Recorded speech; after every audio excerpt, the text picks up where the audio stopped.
Hello, hey Naria.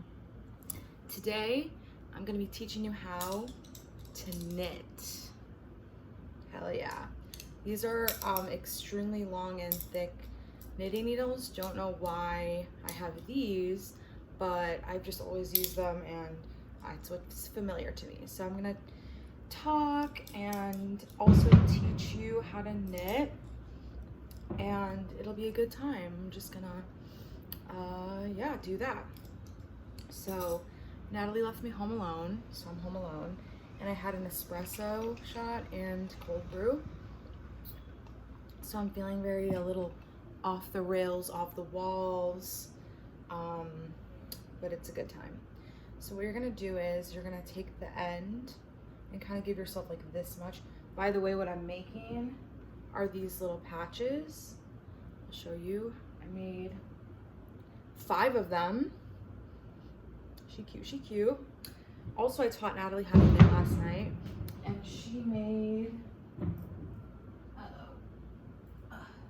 she made this one. This is her first try, and it's really good. So, good for her. Go off. Go off, queen. Okay. Anyway, sorry, I'm a little like sweaty. It's hot. Okay. So what you're gonna do is you're gonna take your 2 fingers like this, and you're gonna go like in, and then grab with your other 2 fingers here, and you kind of make a triangle, and then you pull it this way. This is just what's easier for me. You take the knitting needle and you want to go behind the thumb and around the index finger and then through the hole, and that's how you start it. So that made 2 stitches. So I'm doing 12 by 12, so I'm gonna do 12 now.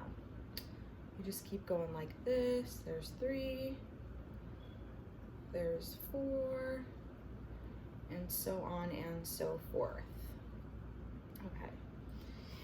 Anyway, so yeah, Natalie went to some like volunteering thing. She is really into charitable acts and volunteering her time, and it makes me feel like, oh, I should probably do something more with my life than sit in my apartment and knit.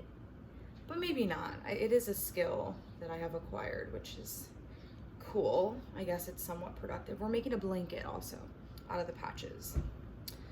Yes, so we have 2, 4, 6, 8, 9, 10, 11, oops, 10, oh wait, I miscounted. 2, 4, 6, 8, 10, 12. Perfect. So now what you're gonna do is take your other knitting needle and you're gonna go behind. For you, it's gonna look like in front because I'm doing it reversed. But you go behind here. Wait, sorry, this has to go here. Behind this, then you take this, go over, and you're kind of like pulling it through and then taking it off that knit needle. And then you do it again. This yarn is like really thick. She's thick, so it gets caught. But okay, this is not going as smoothly as I wanted it to. Usually the first time's a little like stiff. But as you keep going, it gets easier. Okay. So I've been really on this like creative, oh, my co-star. Let's see what my co-star says. It says, love doesn't mean to submit, but to grow together. Cute. Co-star is like an astrology app. And I like don't believe in it, but it's like nice to get little like messages throughout the day. It's cute, it's cute. Okay, I'm almost done with this row. What was I saying? Oh, creativity.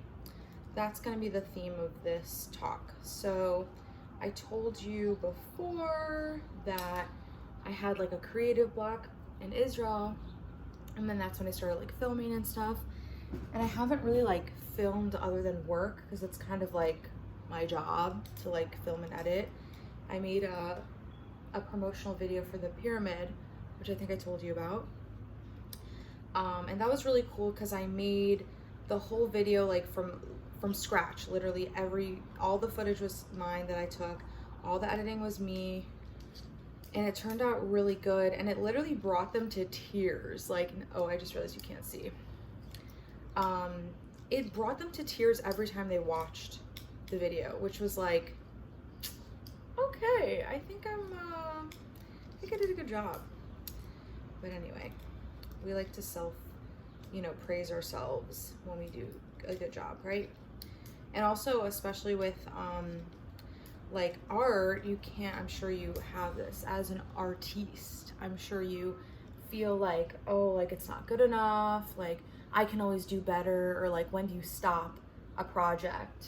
Like David said, there's some quote like, art is never finished, it's just like when you decide to stop. I don't fucking know. But yeah, so I'm sure, so with my collages, it's like, oh, like it was starting to look cool. I think what I'm trying to say is I would avoid artistic things because I want them to be like really good, and if it's not really good, I'll be disappointed in myself. So what happened with the collage was I was making it, I'm like, putting low effort in it, just whatever, having fun. And then I was like, wait, this is starting to look cool. I kind of want, I want it to look really dope. So when I started getting invested in it, it was like, oh, now there's more of a chance that like I'll be upset if it turns out bad. And I know it's not that big of a deal, but this is just what my thought process is. And then it was looking really good, and then when I glued it with the Mod Podge, all the pieces started getting a little crinkly, and I'm like, oh, it's gonna look like shit. And then I took a step back and I'm like, listen, art is subjective, and all art is beautiful. So I'm like, okay, let's just do it. So I did it, and it turned out good. And I think I'm gonna hang it up in my room. I keep forgetting that I need to show you what I'm doing. Yeah, let's see what else. I don't know. But with knitting, it's like, since I know how to do it, I know they're gonna look the same like every time I do it. So it's kind of like less risk in that sense. Because it's like I'm just making patches and I already know how to do it, and it's gonna look consistent. So yeah, all right. Anyway, that was my little rant on art and creativity. And here's how much I did in the 7 minutes and 48 seconds. I feel like I don't know if that's fast or slow, but anyway, that's all for today. Talk to you later. Bye.